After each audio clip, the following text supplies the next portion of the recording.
When did you realize your parents were horrible people? Growing up, I knew my parents were strict.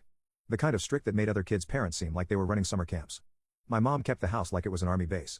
Every drawer had to close silently. Every light switch had to be flicked off if you weren't in the room. She had this constant look like she was waiting for someone to mess up, and when it happened, God help you. I once forgot to rinse my cereal bowl before school. Just left it in the sink because I was running late.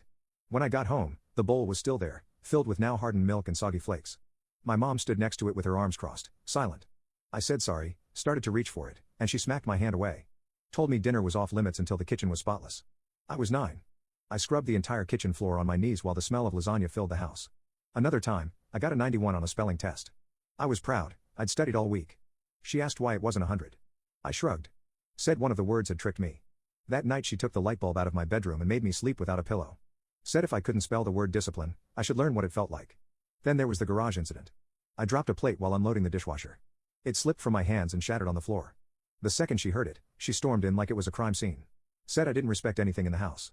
She marched me outside, pointed to the garage, and told me that's where irresponsible people sleep. My dad stood by the fridge, arms limp at his sides, while she locked the door behind me. I spent the night under a pile of old towels, curled up next to the lawnmower. My dad was quieter, but never kinder. He'd nod along when she laid out the punishments. Sometimes he'd mutter, "It's for your own good," before disappearing to the basement. I used to think he just didn't know how to stop her. Now I think he didn't want to. They always said, "You'll thank us one day."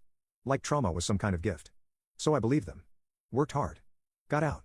Got into a good college out of state and finally had space to breathe. But things stuck with me. I flinched if someone shut a door too hard. Apologized 3 times if I bumped someone by accident. One time my roommate raised his voice during a heated game of FIFA and I instinctively grabbed my jacket and said I'd be back later. I didn't even realize what I was doing. The real turning point came over Christmas break. My little sister, 12, soft-spoken, sweet, left a towel on the bathroom floor. I was in the hallway when I heard our mom start yelling. I figured she'd get a lecture. Maybe some chores. But it spiraled fast. Screaming. Accusations. My mom grabbed her backpack, dumped everything on the floor, and started stomping on her sketchbook. "You're lazy," she screamed. "Ungrateful little bitch." My sister stood frozen. Didn't even cry. Just took it.